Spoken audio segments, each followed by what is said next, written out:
Shalom sahabat Lensa Kita, bertemu lagi dengan saya Widodo di podcast Lensa Kita episode yang ke-17. Nah, Lensa Kita ini adalah podcast singkat di mana kita akan berbicara tentang tema-tema yang menarik dan tentunya relevan dari berbagai sudut pandang. Pada episode kali ini kita sudah kedatangan bintang tamu yang luar biasa.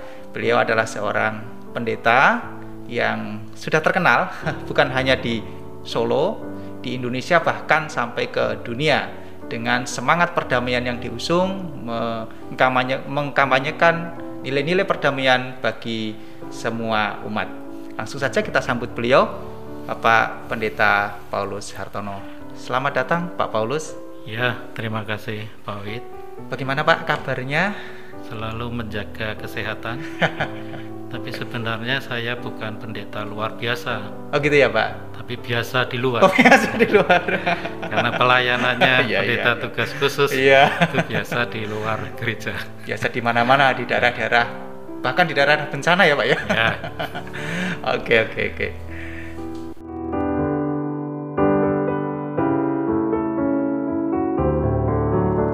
Sahabat Lensa Kita, tanggal 20 Mei diperingati oleh bangsa kita Indonesia adalah Hari Kebangkitan Nasional. Kalau kita kembali melihat sejarah sekitar 100 tahun yang lalu, tepatnya 20 Mei 1908, ada sebuah organisasi yang mereka kembali menggerakkan semangat nasionalisme, semangat persatuan atas negeri ini. Nah, dalam episode kali ini kita juga akan berbicara tentang hal itu bersama dengan bintang tamu kita. Nah, Pak Paulus, kalau kita berbicara tentang kebangkitan nasional, tentunya dari dulu sekitar 100 tahun yang lalu bahkan sampai sekarang, tentunya zaman sudah berkembang dari waktu ke waktu, bahkan generasi-generasi.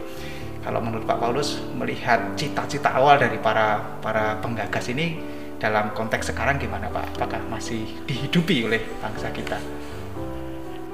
Jadi cita-cita tentang kebangkitan nasional ini masih sangat relevan untuk terus dikembangkan di Indonesia ini. Tahun 1908 berdirinya organisasi yang pertama ya. Iya betul Pak, Budi Utomo. Yaitu Budi Utomo. Kata Budi itu berarti pikiran, dan Utomo itu artinya utama. Jadi para penggagas pada waktu itu berpikir bahwa perlu adanya suatu perkumpulan para cendekiawan dari berbagai daerah di bumi Nusantara ini, dan memikirkan perjuangan tidak harus mengutamakan okol istilahnya ya, tetapi akal. Jadi tidak mengedepankan kekerasan, tapi justru mengedepankan suatu pemikiran, diplomasi dan sebagainya. Lalu diikuti oleh ormas-ormas lain, termasuk ormas keagamaan, yaitu awalnya adalah Ahmad Dahlan ya, Muhammadiyah. Itu berdiri tahun 1912. Kemudian diikuti NU, Nahdlatul Ulama itu sekitar tahun 1924-25. Tahun 1920 itu berdirinya GKMI. Oh iya, gereja GKMI ya. Jadi GKMI itu berdiri sebelum Nahdlatul Ulama. Iya. Tahun 1928 lalu bangkitlah Sumpah Pemuda yang mencoba memikirkan bagaimana supaya jangan mengedepankan kedaerahan, tetapi mengedepankan semangat nasionalisme. Ya, satu hal yang menarik, kenapa ini masih relevan sampai zaman sekarang? Kalau kita belajar dari negara-negara lain, Indonesia ini adalah negara yang paling bisa menjaga kemajemukan. Jadi tingkat toleransinya sangat tinggi dibanding negara-negara lain. Di Timur Tengah itu kita tahu ya, banyak negara yang berantakan karena tidak mampu mengelola perbedaan. Dari Yaman, kemudian Libya, Suriah, ya, Afghanistan, dan lain-lainnya. Kalau di Asia itu Bangladesh, kemudian Pakistan, ya, itu negara-negara yang akhirnya tidak mampu mengelola perbedaan. Nah, di Indonesia, kedua lembaga kemasyarakatan NU dan Muhammadiyah ini itu memiliki peranan yang penting di dalam memelihara toleransi di Indonesia. Ya, termasuk GKMI karena berdirinya 1920. Dan kita mengusahakan spirit toleransi itu di kota Solo, ya. Sehingga GKMI Solo berperan untuk membangun toleransi. Apa relevansinya sampai zaman sekarang ini? Pembangunan toleransi harus terus diupayakan. Periode terakhir sebelum Presiden Pak Jokowi, kasus intoleransi itu di atas 2000. Tinggi, Pak, ya? Iya. Setelah periode Pak Jokowi ini sudah turun dengan 50%. Sekitar 1000-an. Nah, ini yang terus-menerus perlu dikembangkan toleransi ini. Nah, Pak Paulus, saya tuh ingat mungkin sekitar tahun 2014 Solo Pos pernah kalau apa ya, bukan jabatan ya, atau menyebut Pak Paulus itu sebagai pendeta mazhab perdamaian gitu ya. Nah, itu mungkin satu-satunya 2014 ya, Pak, ya? 2014 ya. Kurang lebih. Nah, kalau kemudian kita lihat dari masa sekarang ini, sebenarnya seberapa penting sih, Pak, hidup damai itu dalam keberagaman itu? Jadi dalam kehidupan perdamaian ini, ya, kita tahu semakin ke depan perdamaian itu semakin dibutuhkan negara-negara, ya, termasuk Indonesia. Seorang peneliti perdamaian itu menarik mengatakan, ya, bahwa hampir 80% sejarah perjalanan kehidupan manusia di dunia ini itu diwarnai dengan konflik dan kekerasan. Sehingga hanya 20% dalam kehidupan perdamaian, sehingga itulah perdamaian harus terus-menerus diusahakan, ya. Sampai munculnya hari dialog. Ya, hari dialog itu adalah salah satu usaha untuk mempromosikan perdamaian. Dan kita tahu sebagai gereja Menonet, salah satu asas yang dihidupi adalah pantang kekerasan. Dialog itu merupakan satu aplikasi di dalam pantang kekerasan. Jadi kita menghadapi berbagai tindak kekerasan dengan mengupayakan dialog. Tetapi banyak orang salah memahami, seringkali dialog itu dipahami sebagai perdebatan, sehingga saling menjelekkan, saling menghujat, ya, memojokkan, bahkan saling mengumpat. Itu jauh sekali dari makna dialog.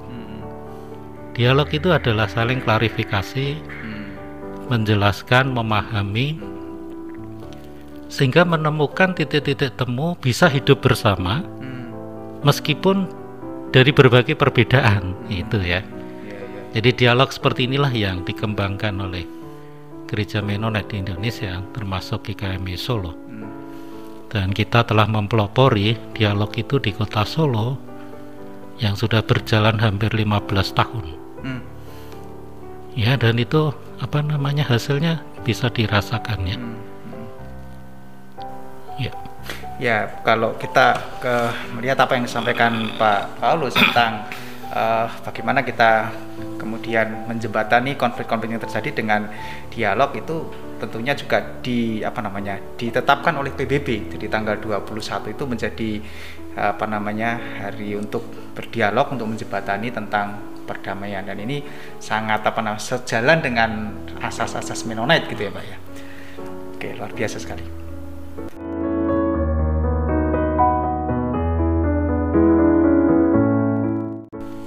Nah, ayat firman Tuhan yang mendasari di dalam perbincangan kita di episode kali ini, kita akan baca dari Yeremia pasal 29 ayat 7. Saya akan bacakan ya Pak ya.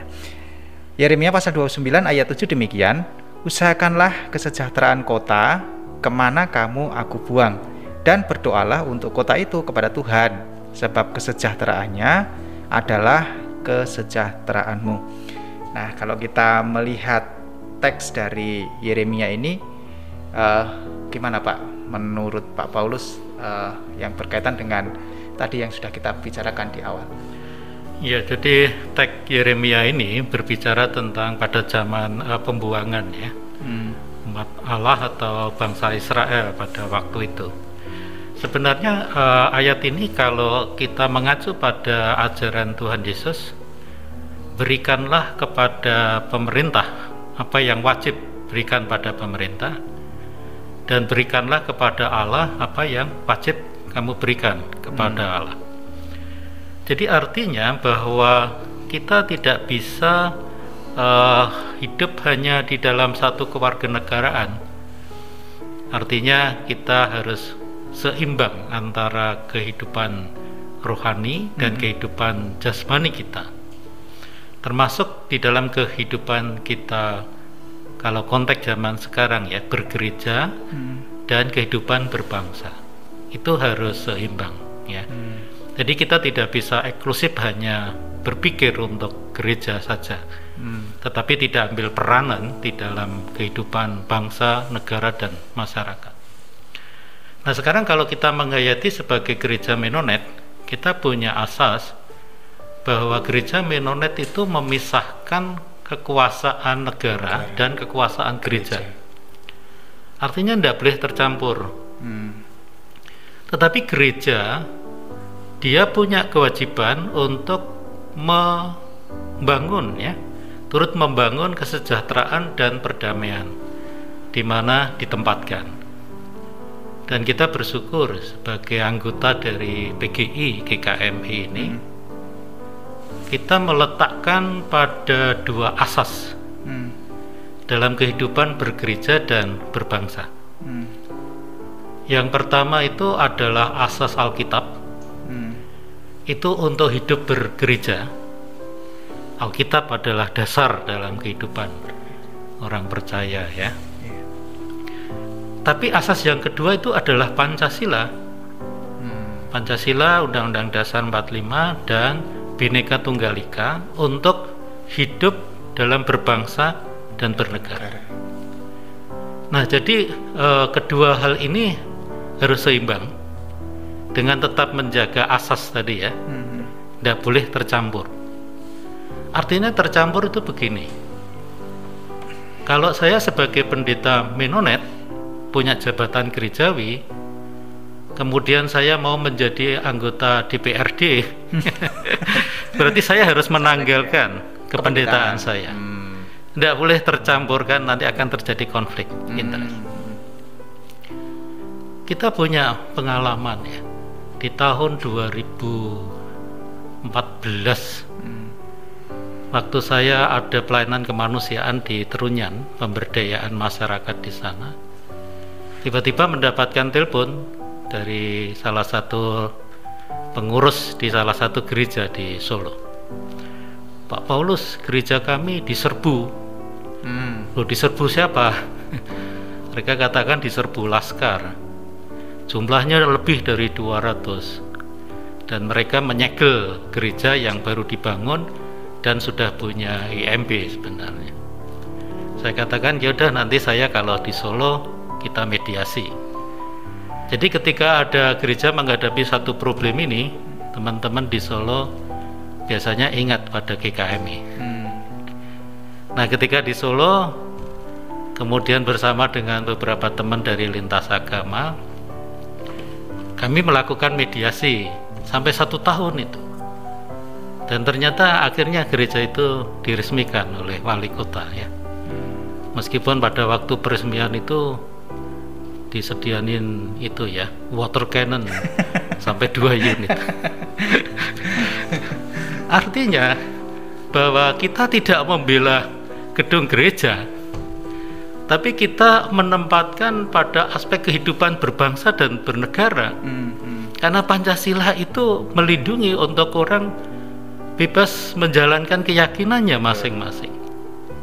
Nah, di sebelumnya tahun 2013, pada waktu pelayanan kemanusiaan di Sinabung, di daerah Tiganderget ya, di Medan, saya dikontak sama teman FKUB Jayapura. Pak Pendeta Paulus, apakah bisa memberi arahan di pertemuan FKUB Jayapura, Papua? Lalu saya tanya, ada masalah apa? Jadi ada salah satu masjid yang tidak bisa dibangun. Jadi dihentikan pembangunannya. Nah, karena urgensi itu saya katakan baik, saya akan berangkat. Jadi dari Medan ke Jakarta ke Papua.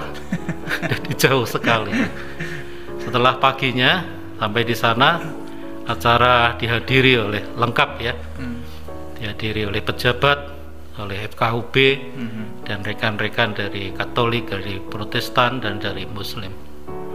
Nah, saya tanya problemnya apa, karena ketua FKUB-nya itu ternyata dari Kristen. Apa problemnya? Ini begini Pak Pendeta, problemnya menurut SKB 2 Menteri, SKB 3 Menteri, ini pengguna tidak memenuhi persyaratan jumlah, sehingga akhirnya tidak bisa diterusin. Ya, saya katakan saja bahwa pembangunan tempat ibadah tidak bisa diletakkan pada aspek mayoritas minoritas. Tidak ada habis-habisnya nanti di bumi Nusantara. Tapi harus diletakkan pada aspek keadilan umat. Kalau di sana ada umat dan membutuhkan tempat ibadah, ya meskipun tidak memenuhi jumlah menurut SKB beberapa menteri itu, aspek keadilan ini yang harus dipegang. Juga aspek keadilan, aspek perdamaian di tengah-tengah masyarakat. Selama tidak menimbulkan satu problem dengan umat yang lain, untuk apa dicegah? Nah, saya bersyukur tahun 2015 setelah kembali ke sana, ternyata masjid itu sudah bisa dibangun lagi. Saya tanya lagi problem yang lain apa, ternyata tower tua itu yang dibangun tuh lebih tinggi daripada tower lonceng. Lonceng. Kerja. Wah, itu kan masalah-masalah teknis sebenarnya. Tapi yang saya tekankan di sini bahwa kita tidak membela tempat ibadah, tetapi kita menegakkan satu nilai-nilai hidup berbangsa dan negara yang dilandaskan kepada asas Pancasila, yaitu Pak. Ya. Nah, kalau kemudian kita tadi kan yang kita bicarakan adalah skupnya berbangsa, bernegara, bahkan bermasyarakat. Nah, kemarin kemudian kita tarik kepada skup yang lebih kecil lagi, Pak, kepada komunitas gereja, Pak. Ya, kita tidak bisa pungkiri bahwa di dalam gereja juga ada perbedaan-perbedaan, entah perbedaan usia, perbedaan status sosial, bahkan suku. Nah, ini kira-kira bagaimana, Pak, kalau di dalam gereja sendiri, cara kita bekerja sama, bersatu di dalam melayani, karena juga banyak konflik yang terjadi juga di dalamnya. Jadi kata toleransi itu selalu mencakup pada aspek inter dan antar. Karena di inter sendiri juga plural. Iya, betul. Lalu antar, kalau kita mampu mengelola di inter, maka kita akan mampu juga untuk melakukan di antar. Nah, kita bersyukur ya, GKMI ini meskipun didirikan dengan background Tionghoa, komunitas Tionghoa, tapi kita bersyukur bahwa GKMI ini tidak eksklusif, tetapi inklusif, bahkan berkembang di berbagai daerah di Nusantara ini. Bahkan pendetanya juga dari berbagai suku. Kita bersyukur juga GKMI Solo ini ada pendeta suku Jawa, suku Tionghoa, dan Batak. Ada suku Batak. Dan itu satu yang sangat inklusif. Iya. Jadi kalau kita mau membangun toleransi antar, sementara di inter sendiri kita tidak mampu mengelola, ya bohong itu. Tidak ada kejujuran. Iya. Berarti dan kita bisa diterima di dalam membangun toleransi di antar agama-agama di Kota Solo, karena kita juga bisa dilihat bahwa gereja kita ya toleran dengan berbagai perbedaan yang ada. Ya. Jadi memang harus dari dalam dulu, kemudian itu bisa kita kembangkan, kita lakukan di skop yang lebih besar.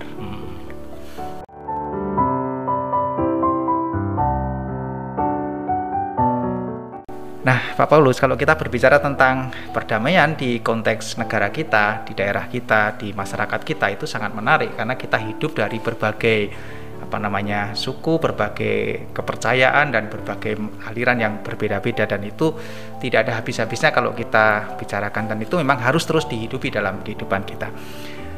Kita sudah sampai di penghujung episode kali ini. Terima kasih Pak Paulus atas kehadirannya di podcast Lensa kita. Terima kasih untuk waktunya di tengah-tengah kesibukan Bapak sebagai seorang pendeta yang luar biasa, masih memberikan waktu bagi kita untuk bersama-sama sharing pada episode kali ini. Sahabat Lensa kita sudah sampai pada akhir episode podcast Lensa kita kali ini. Kita sudah berbicara banyak hal bersama dengan bintang tamu kita. Ada beberapa hal yang bisa kita ambil dari perbincangan kita kali ini, bahwa di dalam mengusahakan perdamaian, mengatasi konflik-konflik yang terjadi di kehidupan masyarakat, kita harus mengutamakan dialog, bukan okol, tetapi mengutamakan berdiskusi dengan baik, karena dari situlah akan kita dapatkan solusi-solusi yang terbaik. Juga semangat nasionalisme, semangat kebangsaan itu harus tetap kita hidupi, karena ini selaras dengan kehidupan kita sebagai orang-orang Mennonite. Sekali lagi terima kasih Pak Paulus atas kehadirannya di podcast Lensa kita.